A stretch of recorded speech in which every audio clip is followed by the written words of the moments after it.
আমি ওই ব্যক্তিকে জান্নাতের আঙ্গিনায় একটা ঘরের গ্যারান্টি দেই যে ব্যক্তি তর্ক করার সময় নিজে হক এটা জেনেও সে তর্ক থামিয়ে দেয়। অনেক সময় হয় না, অনেকে পায়ে পাড়া দিয়ে ঝগড়া করতে আসে, এরকম আসলে নাই?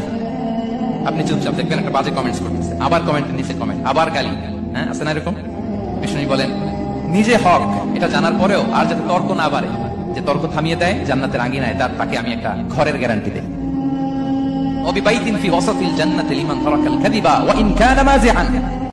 আর ওই ব্যক্তিকে আমি জান্নাতের মাঝখানে একটা ঘরের গ্যারান্টি দেই যে ব্যক্তি কৌতুক করার সময়ও মিথ্যা পরিহার করে। করতেছে কৌতুক, ফান করতেছে, আর ইজ কিডিং, ফান করে, কৌতুক করে, কিন্তু কৌতুকের সময় সে মিথ্যা বলে না। এই স্বভাব যাদের, তাদেরকে আমি জান্নাতের মাঝ বরাবর একটা ঘরের গ্যারান্টি দেই। এরপর বিষ্ণু কি বলে দেখেন, তিনি বলেন ওয়াবি বাইতিন ফি আ'লাল জান্নাতি লিমান হাসানা খুলুকাহু। আর জান্নাতের একেবারে হাইস্ট পিক অফ প্যারাডাইস, জান্নাতের সর্বোচ্চ স্তরে আমি একটা ঘর বা একটা বাসভবনের গ্যারান্টি ওই ব্যক্তিকে দেই যে তার আচরণটা সুন্দর করেছে, যে সুন্দর আচরণের অধিকারী হয়েছে, তাকে জান্নাতের হাইস্ট পিকে আমি একটা বাসভবনের গ্যারান্টি দেই। তাহলে বলেন তো আমাদের আচরণটা সুন্দর করার দরকার আছে না নাই? এটা খুব ছোটখাটো একটা আমল, তাই না? কথা বলেন দক্ষিণ কোরিয়া প্রবাসী ভাইরা, আওয়াজ করে বলেন এটা কি ছোট আমল?